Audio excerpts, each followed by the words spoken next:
We are to public comment then.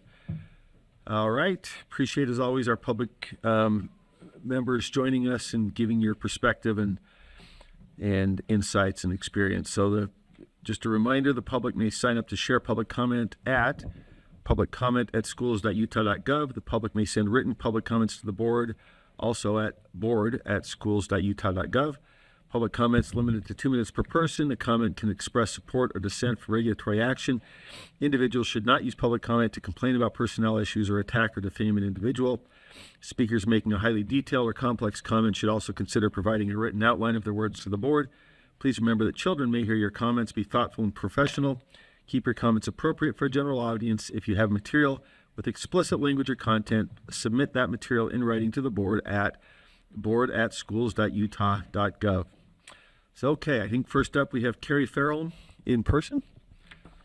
Corey. Corey. Did I say Kelly? Sorry, Corey. Yep. Oh, can you guys hear me? Okay. Thank you for letting me come today. My name is Corey Fairholm, Utah PTA President. The mission of PTA is simple but powerful: to make every child's potential a reality by engaging and empowering families and communities to advocate for all children. At the heart of this mission is a strong belief that families are the essential partners in education.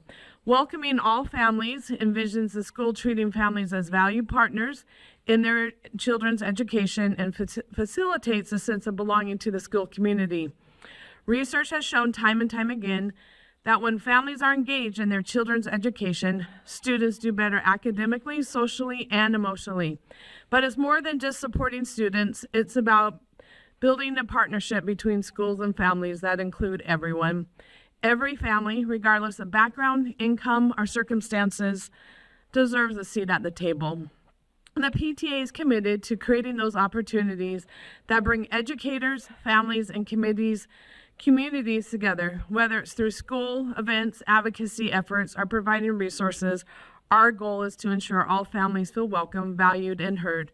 We must build a community of belonging by helping families feel respected, understood, and connected to the school community. By working together, we create a learning environment that nurtures not just academic success, but the development of well-rounded, confident, and engaged young people. Because when we strengthen family-school partnerships, we strengthen our schools, our communities, and most importantly, our children. Thank you and have a great day. Thank you, Corey. Sarah Jones.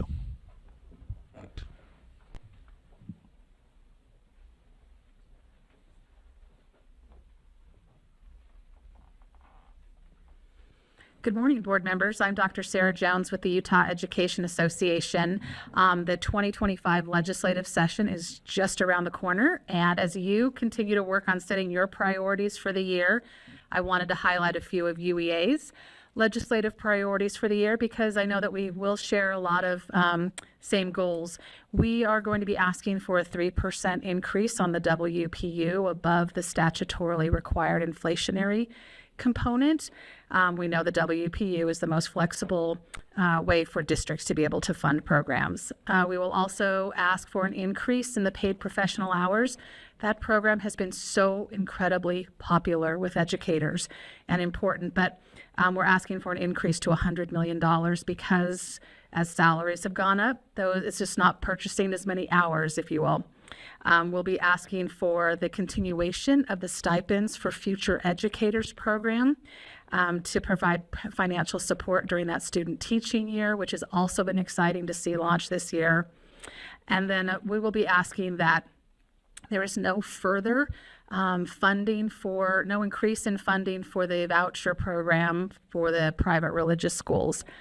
In addition to funding priorities, just a couple of our policy goals: increasing resources for school safety, always an important issue, and student social and emotional well-being. So it's facilities, it's school psychologists, social workers, counselors, and so on. And then providing additional resources and supports for educators, for students and families to address issues about student attendance and engagement, which has been really critical since the pandemic.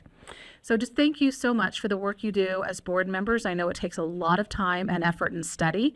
I think we are going to be sharing a lot of priorities as we move together into the legislative session, and look forward to working together with all of you to advocate for all these great things that can help our educators and our students and our families. Thanks. Thank you, Sarah. Lexi Cunningham, online, I believe. Oh, no, she's here. Yep. Lexi.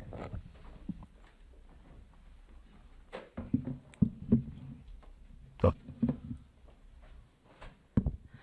Chair Moss, Vice Chair Earl, and Vice Chair Hart, and members of the board, good morning. I'm Lexi Cunningham, and I'm representing USSA and USBA. I would like to request that you remove R277801 from the Finance Committee agenda tomorrow and R277123 from the Law and Licensing Committee agenda tomorrow. Both need further review and additional data. R277801, services for students who are deaf, hard of hearing, blind, visually impaired, and deafblind, is creating an unfunded mandate for LEAs. There has been no communication with impacted LEAs. When I checked earlier this morning on the website, there's no documentation to show who the impacted LEAs are and the costs involved.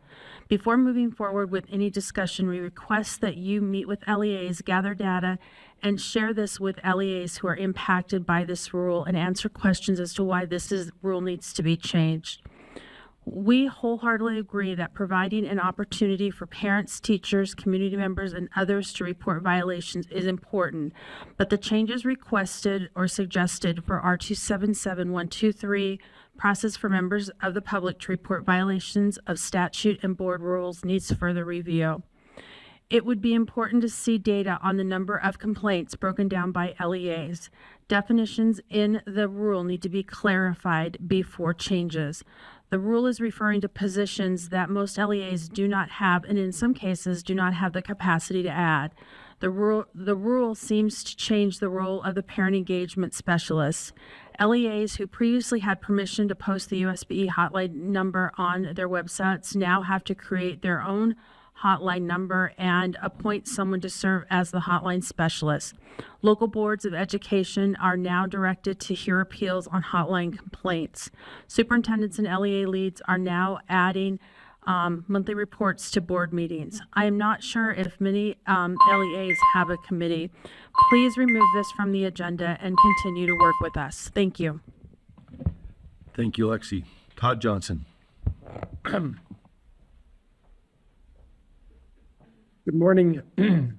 As said, my name is Todd Johnson. I'm Curriculum Director for the Wasatch County School District in Heber City, and I appreciate this opportunity to address the board this morning. My intent is to offer feedback on 2 state tests given in our district and across the state. The first that I would like to address is the RISE test given to grades 3 through 8. We just can't say how much we love this test. Our teachers, as well as specialists and administrators, have participated in item writing workshops and are confident in the way the test is written, specifically in favor of Utah educators writing assessments that evaluate Utah standards. I'm pleased to report to you that we use this assessment to compare across our district and across the state, looking for top performers that we can learn from. By studying top performing teacher collaborative teams, we've been able to lead through this data in order to get more of our students to learn. In fact, I think you'd be impressed with the number of students that are learning in our district specifically because we've been able to look at RISE testing. I'd also like to address Utah Aspire Plus testing. That's not our favorite in our district, and I'd like to it doesn't quite match what RISE offers. First of all, it does not specifically address Utah standards the same way RISE does. There is an ACT component that presents an enigma, so Utah teachers cannot get specific feedback in high school against Utah standards. A specific example of that, 9th grade students who are in a biology class may not get specific feedback on whether or not they learn biology standards because those standards could not be directly assessed because all students in 9th grade are not taking biology. It would be my recommendation that we would consider extending like assessments through high school in the state of Utah. Thank you. Thank you, Todd. Thank you to everybody. I think I got through everybody. Did I miss anybody? Okay. All right. Thank you all. Appreciate your input.